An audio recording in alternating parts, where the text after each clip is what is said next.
welcome to Tough Parent Conversations, because we all have them, we all get them, and it sucks sometimes. And there's sometimes things you can do about it, sometimes there's things you're not going to be able to do. Regardless, the whole thing is that you're going to have to deal with them. So they're going to happen. How many of you are already taking tough conversations, been in tough conversations? How many of you are here just because you're afraid that it's coming eventually? Okay, you guys are still on the sunshine and roses for a few more weeks, right? So just so I have kind of an idea, what are some of the tough conversations that you are currently running into in your own programs, business, coaching? Okay, so whether they will or will not move up. So how tough you are on the kids, strictness. It's a side note on that one. I had a conversation with a couple parents and I told them, do you think you could find just 3 parents who all parent the same? That would trust, like, now think about trying to find 17 parents who would all parent their kids the same and trust them to be with their parent.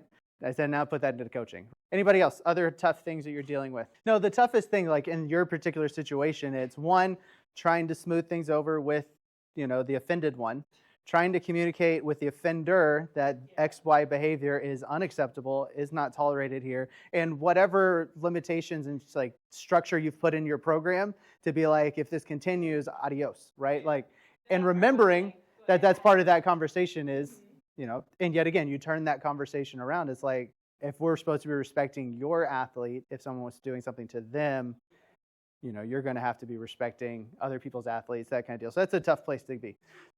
Parent conversations happen in a lot of places, okay? Usually they catch you when you're off guard and you're not like, I'm ready for this, right? Like most of the time you're coming off of coaching, you're transitioning out of work, maybe you're going to the bathroom in the middle of a meet and a parent corners you by the sink, right? Like you're usually not on your A game and you're like, okay, I'm sorry, right? Okay, so lobby emails, parking lots, they slide into your DMs on social media, bathrooms at a meet, texting storms in the middle of practice, okay? If you have your cell phone on you in the middle of practice, I'm not going to judge you, but put it on Do Not Disturb or something, or like turn your notifications off on your watch if you're like, just so you're not, like if someone goes crazy on you, you're not looking down and being like, I'm getting 32 text message from Susie's mom and now I'm stressing out, and create some separation for yourself.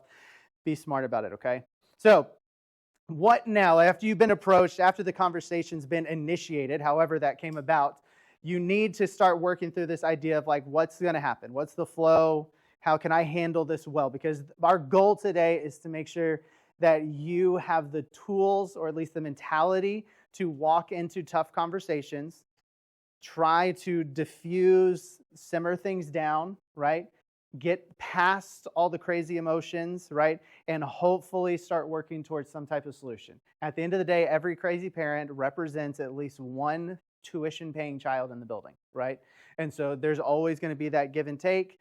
Depending on the time of the year, depending on your gym, one child makes a very big difference or it makes a very small difference. And so sometimes your ability to put up with people's crap is dependent on financial situations as well. So just kind of bear in mind that. So as you're wanting to go through it, I suggest acknowledging that they want to have a conversation. You don't have to have conversations based off of their terms. Like, I want to talk right now, right here in the middle of the parking lot. There's no accountability. There's no body around. There's no easy exit to like run away. Maybe someone gets angry and wants to drive you over with their car. I don't know. Like, don't do it in the parking lot. But make sure there's time. Like, want to do this right and acknowledge and hear them. I understand that you're frustrated. I understand that you have concerns. Let's sit down and talk about this. Let's find a time, whether it's before practice, after practice. You can't just upend the rest of your life. You're clocking out. You're heading home. You have kids. Get ready for school, bed, whatever. I can't have an hour-long parent meeting at 9 o'clock at night. It's not going to happen.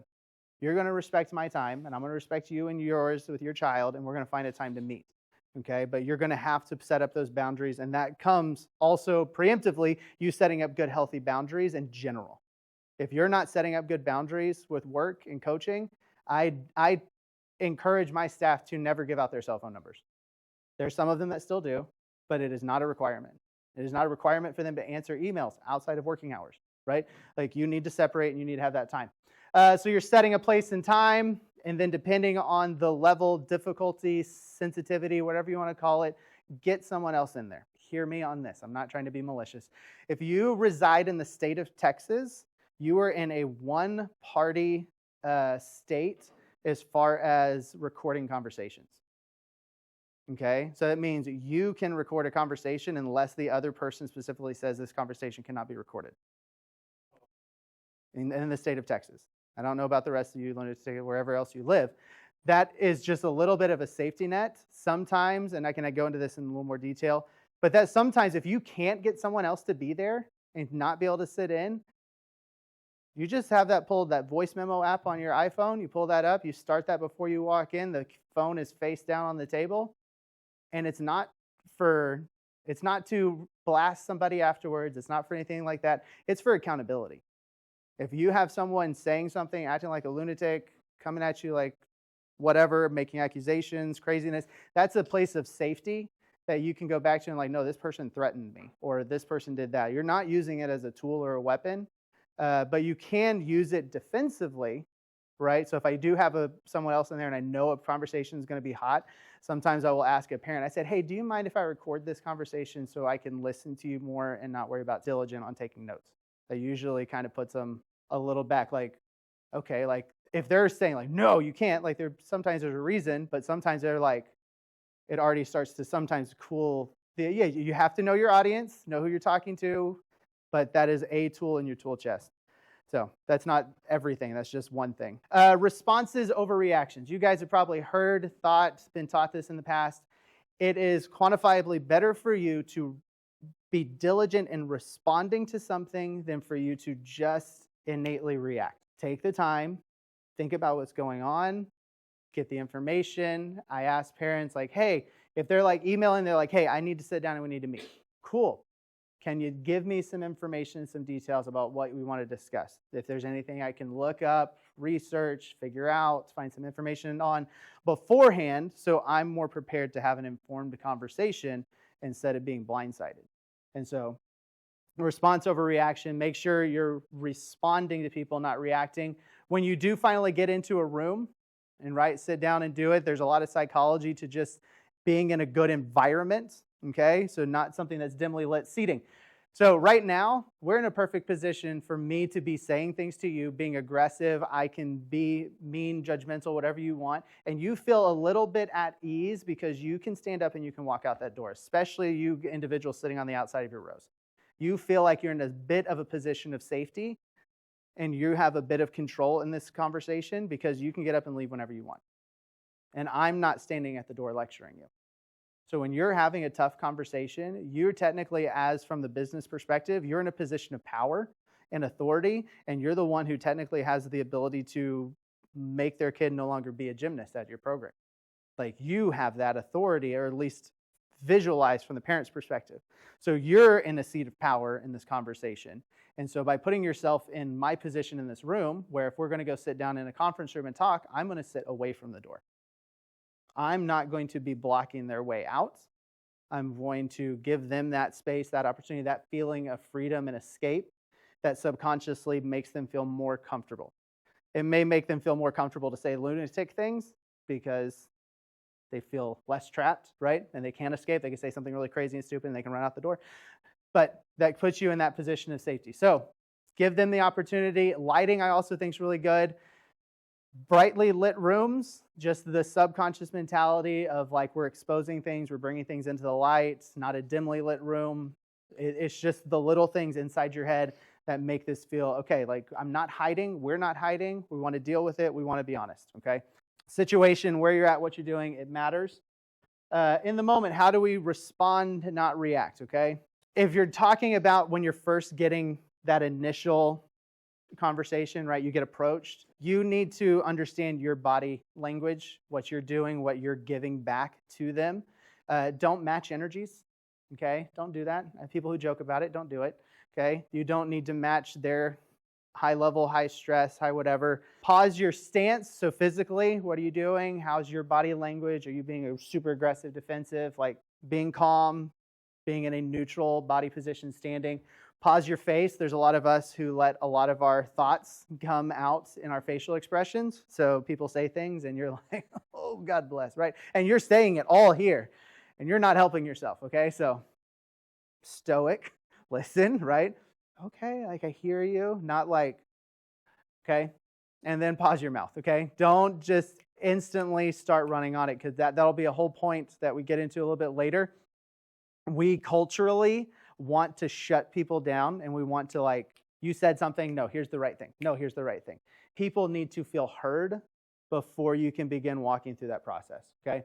So you have the pausing element, now we have the engaging. So listen for details, okay? When people are heated, they're spicy, all these things are going on, things get jumbled together. They may overemphasize certain things. They may put a little more adjectives on things that don't deserve them, right? So you're listening for truthful kernels, right? And not necessarily all the extra spice that they're putting on. You're trying to see through the noise, right? So you're not just looking at a forest of concerns. You're trying to find like the actual problem that's going on. Like, where's the lumberjack chopping down the trees, okay?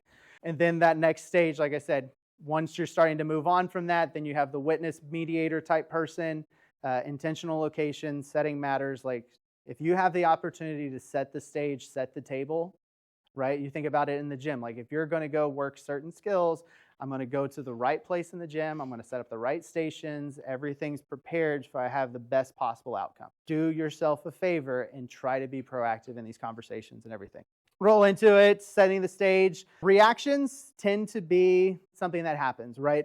You panic, you lash out. It's emotionally based. It's not rationally based most of the time. So that's where that pausing element is. Stop, let things flow, right? Responses tend to be something like you pause, you process, you plan, you proceed, right? It's very intentional. It's slowing things down. I'm trying to find the core data set. I want to make an informed decision. Just this past week, we had made a decision on an athlete they're injured, blah, blah, blah. They don't get to train. They don't have, they had to make a certain tuition, right? Like, you had to pay full tuition.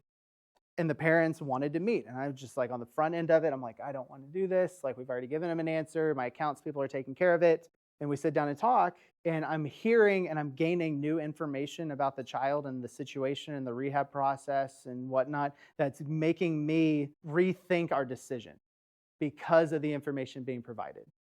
If I would have just responded to that parent email and said, absolutely not, we've made a decision, I'm meeting with you, or I sit down into this conversation, I'm hearing new data points, realizing that the coach left things out, made assumptions on the information she thought she told me or didn't tell me, and now we're coming back and we're changing our decision based off of having a healthy conversation where I'm responding to full data sets and not limited information, okay? So as we start to roll into the flow part of a conversation, this is where things starting to get a little more intentional, right?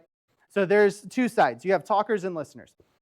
A lot of this stuff I'm starting to talk about actually comes from a book, and I will show it to you at the very end. It's called Why Don't We Listen Better? I actually read it.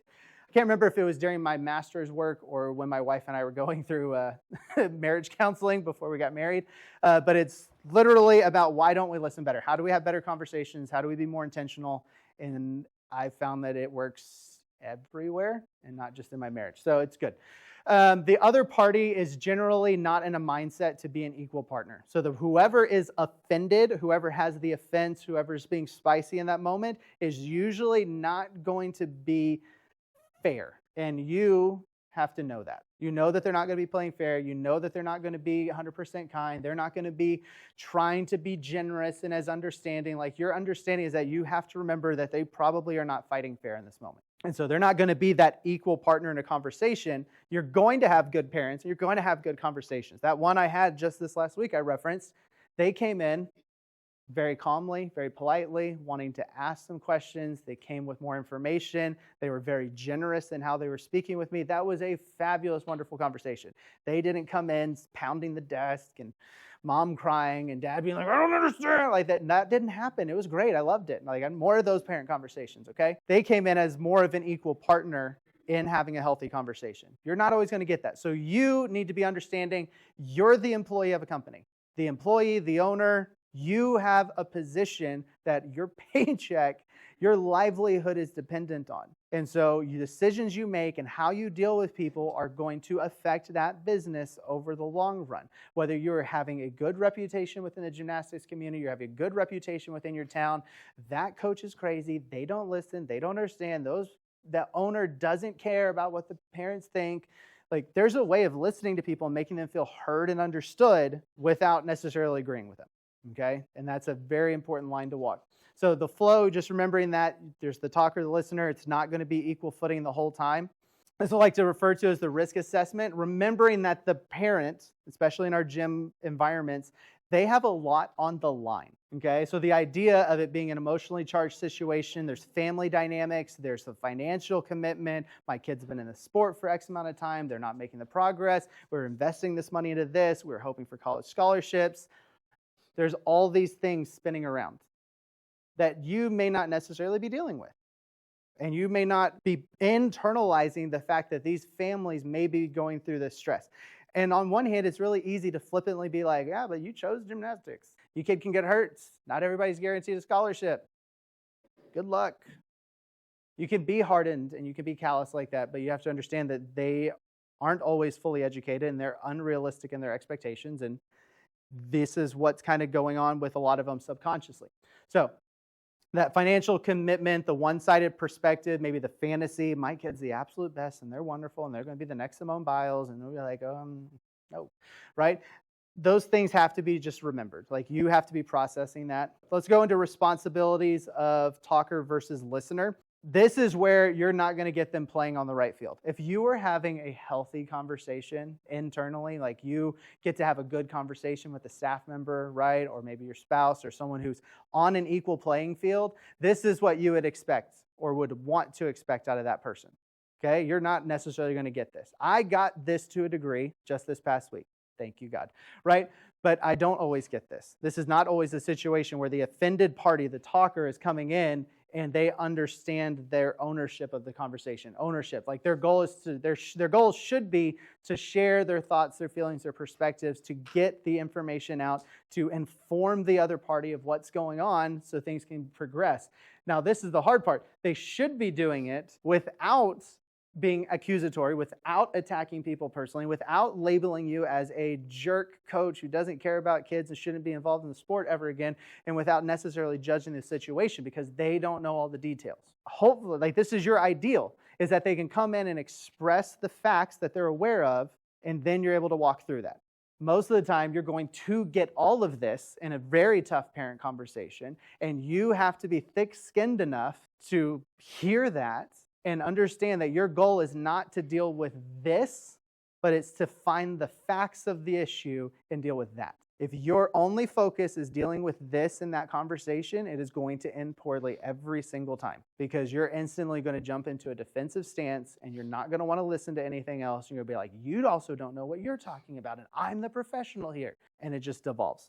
Spiraling the drain, and then now your director's involved or your gym manager gets involved in further conversations. Like, you have an ability to short circuit escalating parent meetings and getting it done right the first time by being a good individual and being a good listener, okay? So let's shift to what you should be doing, right? Because we can control that. I'm calm enough to hear. You have to listen. You have to be investigating as they're talking, trying to hear and trying to understand what's the thing under the thing. That idea, there's a couple ways to describe it. There's that first one that I just said, what's the thing under the thing, okay? My kid's struggling, they're not progressing. But why? What's the reason behind that? What are the underlying factors? What's happening that's causing that to be an issue, right? So you don't want to just look at the symptoms. You want to go beyond the symptoms and you want to look for the core foundational problem that's causing the symptoms to be there. Because if you never deal with that, you're going to continue to have symptoms. So I'm calm enough to hear. I don't own the problem in the sense that I'm not the person who's hurt in this situation. That's what we mean by it.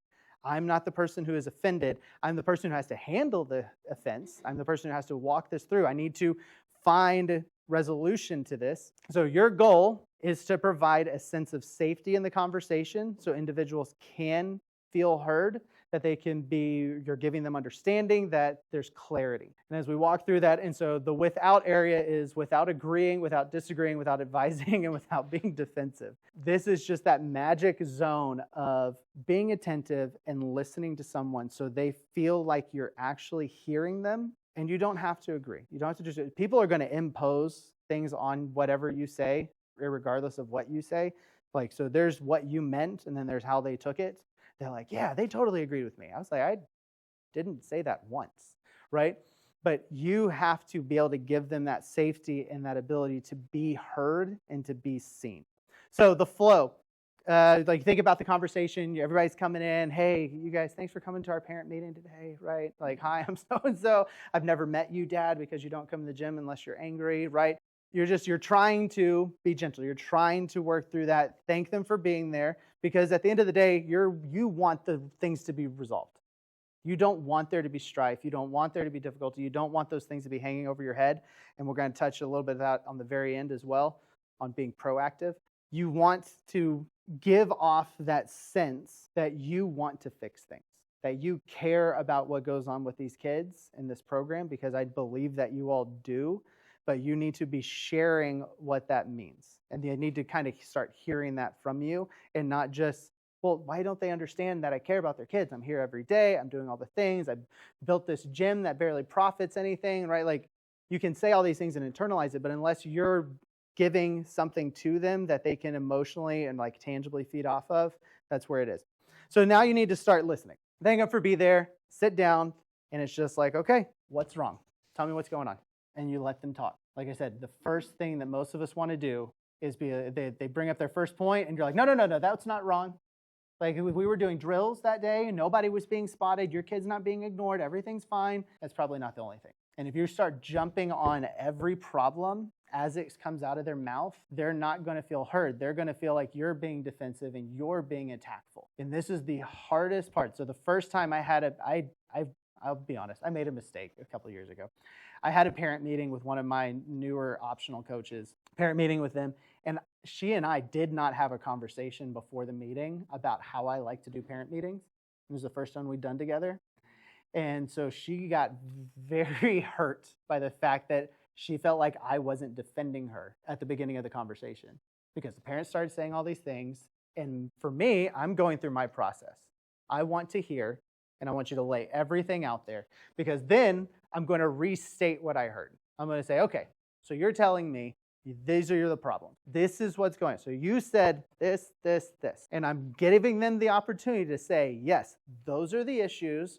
Or they're going to go, no, you weren't listening to what I said. Okay, well, can you, let's try this again, right? Like, please tell me what's going on, right? And we'll hopefully get to that. We have to keep filtering and condensing that down to get to the point where I actually understand what your issue is. You coming in and say, my kid's just not being cared for enough. My kid's being bullied, or whatever it is. But you have to understand all the information. And until you can say that back to them, and they can go, yes, that's what I said. This is my problem. You don't fully understand the issue, and they haven't fully conveyed the issue. And so you're never going to come to a final, wrap it all up with a bow, everything's fine resolution. You're not going to, okay? And that's where you're going to continue to kick parent meetings down the road, is because you might shut down the problem in that moment. You might tell the parent, like, well, it's my way or the highway, but there's going to continue to be things that come up as a result. Take the time and do it right from the beginning. So they agree with you with what you heard, or they don't, and you guys keep repeating that process until it's over. So, warning, no progress is going to be made unless the hurt party feels heard and understood. If they don't feel heard and understood, you're not going to go anywhere, because they're going to continue to be defensive. They're going to continue to want to attack. They're going to continue to want to lash out until they're in that position of feeling like you have heard me, you understand what I'm saying, and you look, sound, whatever, that you care about this situation. If you're throwing up that macho, chauvinistic, like, oh, well, it's just a thing and whatever, those things are not encouraging healthy relationships with those parents. They're not going to justify strength, rebuilding trust. Like, those things are not going to get better. Be patient. These things are not short meetings. If you're having hard meetings, they take a while. I'm sorry, there's no way to like perfectly wrap this in a bow and say, here's 15-minute parent meetings, right? Your 15-minute goal to a happy gymnastics coaching life. So don't rush the process. If you're being proactive, when we talk about it at the end, you may be saving yourself a whole lot of time in preventing some parent meetings, but that's kind of the direction we're going to go. So don't rush it. Don't rush the listening phase. I'm going to throw this slide up there just so there's a little bit of that side-by-side analysis. So just some of the same things. Ideally, the talker situation, you're not going to get a good party in a very upset situation. Ideally, if you're able to have healthy conversations, like I said, you take this out of the parent-athlete situation, you go stick it inside of co-directors, people who are working side by side, same level. You take it back to your home. Maybe you guys can get to this point of having good, healthy conversation. You, now that if you're aware of what a good talker should be, you can start going into conversations and being healthier and hopefully finding resolutions and stuff better, faster, because you're approaching it in a better standpoint. Good luck. Processing concerns takes time, trust, and understanding. Okay. So as you begin walking through that conversation, like I said, you've gotten past the point of, I have heard you, these are your problems, now let's start peeling back the onion on each one of the issues, right? That's where this starts to come in. Where do I go? What do I start doing after I have been fully informed? We both agree these are the problems. Where do we move on from there? This is where things start to get very individualized, very one-on-one, like this is the problem I'm having, okay? Sorry, I'm not going to be able to answer all those problems unless we do a Q&A session. I still won't have all the answers. So you want to start systematically walking through things. Just here's your list, 1, 2, 3. Start at number 1. Okay, now we go into more details. Let's explain the background of why this situation was happening. Let's figure out where the athlete's responsibility was, where's the coach's responsibilities, where's the teammate responsibility and all that, who actually did the offending, who didn't. Those types of things start going around. So don't bounce around from different topics. Zero in on the one, deal with the one, figure it out, and don't try to convolute things that aren't necessarily part of each other. Because a parent can be bringing in months worth of problems, right? Multiple situations, multiple issues from different angles. And they're all connected because it's the same coach and the same kid and the same team. But each of those situations may have very different reasons for why they came about, why that situation went south in that particular time, maybe the issues with the kid, things that were going on there. So you can't convolute this stuff. You need to filter them out, split them apart, and deal with it. Intentional, don't sidestep topics. Be a big enough adult to deal with all of the problems. Don't be like, all right, we got through 2 out of 3, thanks. Like, we didn't want to talk about that one, right? Be responsible enough to talk to and about all of the problems. When you're coming at it from the starting to defend or you're starting to rationalize things, if you have the ability to use empirical evidence to factually base things, your athlete is not progressing and your athlete's not moving up and they're not ready for this level because you missed all of the summer, 50% of practices, and you just have data points to lean back into. You're like, we love your kid, but your kid literally is not strong enough and is not experienced in the skills because they're not here or they're skipping days in practice time. So you think about pirouettes on high bar. Your kid is not here on Mondays when we do floor bar work, and they never get spotted on floor bars because that's the day that we focus on that. And they're not here. And I can't cycle back one kid and make sure that I'm restructure the entire training plan of the program because you guys don't want to be here on Mondays. That's a very different conversation than you don't spot my kid on pirouettes. Yes, I don't spot them on pirouettes on the high bar because they're not ready for them. And they're not ready for them because these things coming up. This is not me being mean to your kid and isolating them. This is following the training plan and being safety-minded to keep your kid in a healthy place. And there's a responsibility factor there. So anytime you can use empirical evidence to strengthen your position, it's super important. Coming to an understanding at the end of the conversation doesn't necessarily mean that you have thumbs up approval and you have come to a full agreement that you were the worst person ever and the parent was right, okay?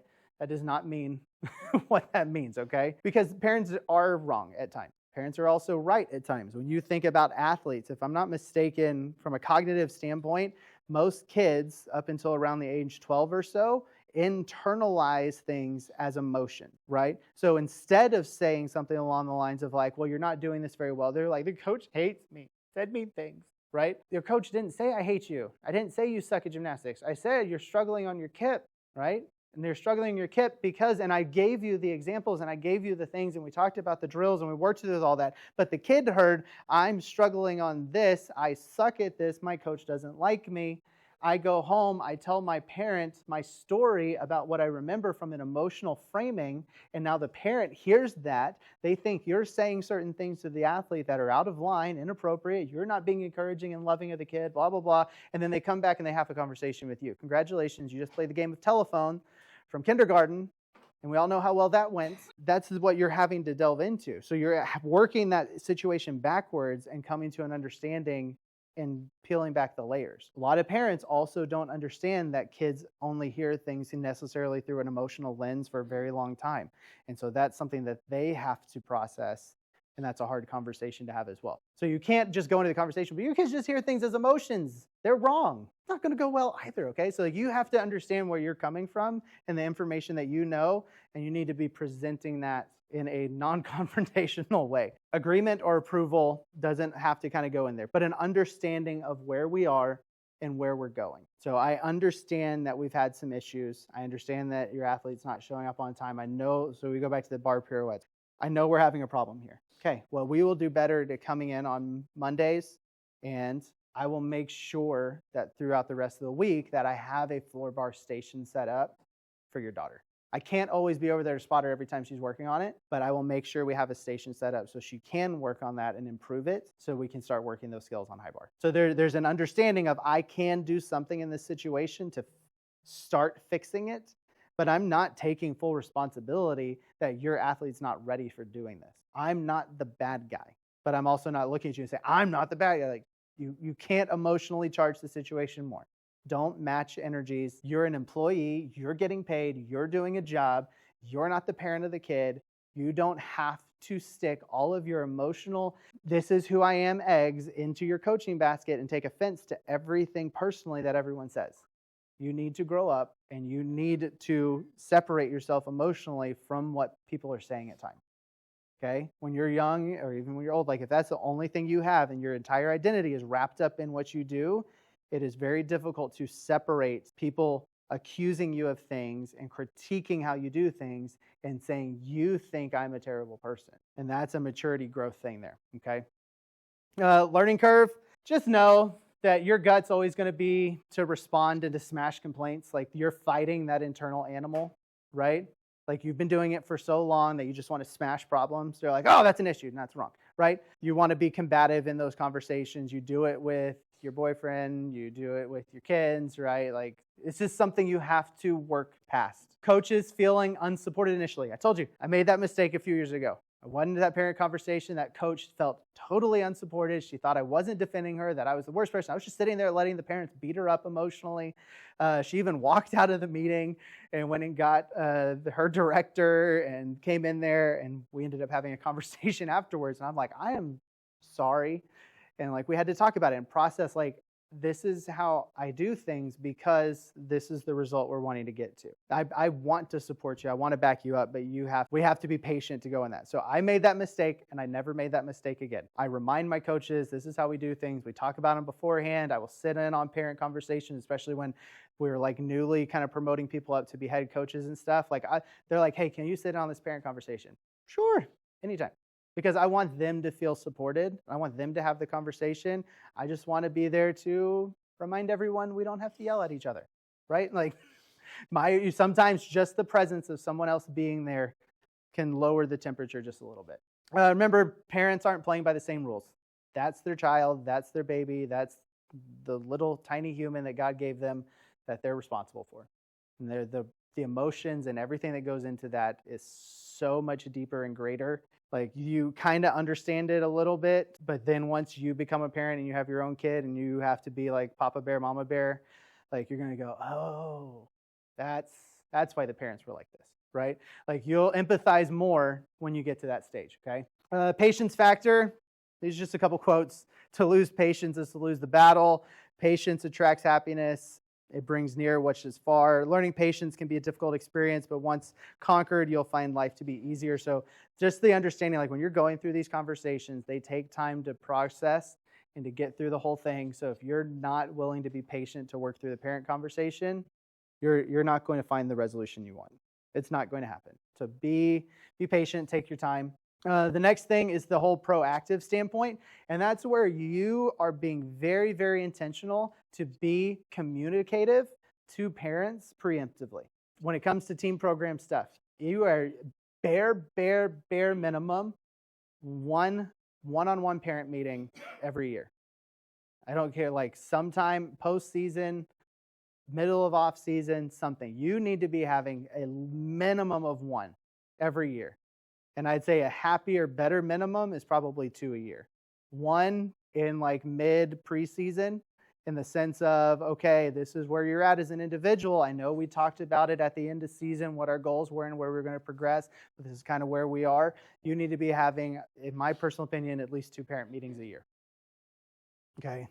My coaches did one-on-one parent meetings, and it took them I think 2 or 3 weeks to get through some of this. Like, I have like 4 coaches working together on our 9s and 10s, and I think there's like 40 something kids there. And it was just like a lot of individual conversations. Yes, you're a fresh going 9. Yes, you're repeating 9. You're a 9 who's training 10, and we'll see what happens. Mock meets in December. Maybe your first meet's still going to be a level 9. If you do go 10, it's going to be rough, right? Like, you're not going to be scoring 9s because you don't have the start values, right? Like, those are just things that go into it. But having those proactive parent conversations is super important. The other thing I tell the staff is that they need to be communicating the little things frequently. So if you're delaying having a conversation when there's behavioral problems, okay, if you have repetitive, continual behavior problems and you're never informing the parent about them, not shooting them a quick email, anything like that, you're shooting yourself in the foot. You have the ability to proactively communicate and say, hey, past couple of days this week, Susie's been a little difficult. Like, she hasn't been following her conditioning plans. We've been getting some eye rolling and stuff. Not sure what's going on. Just letting you give you a heads up. It's been a little rough, right?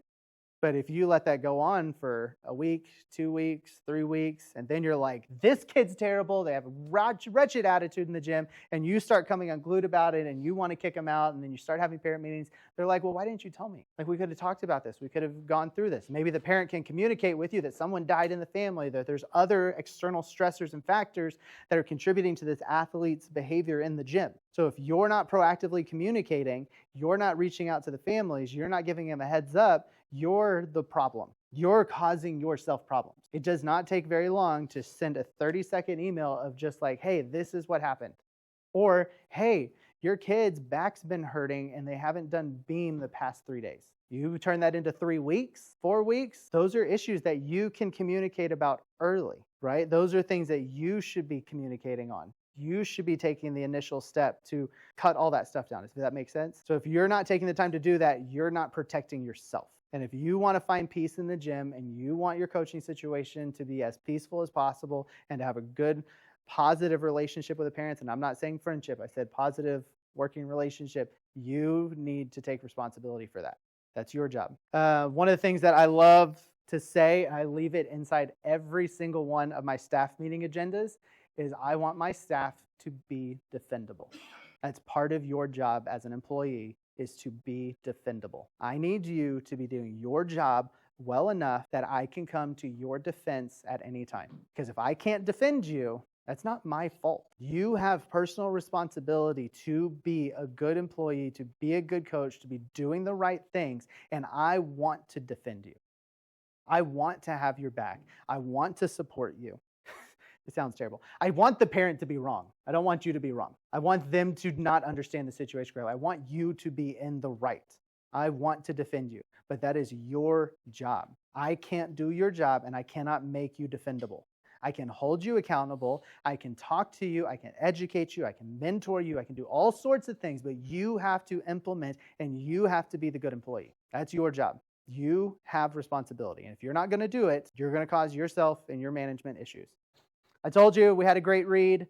This is a fun little book, Why Don't We Listen Better, by James Peterson. So I don't know what edition it's on now, but if you're just looking for something to read before bedtime or be a better employee / spouse / friend, it's a good book. So that's my suggestions.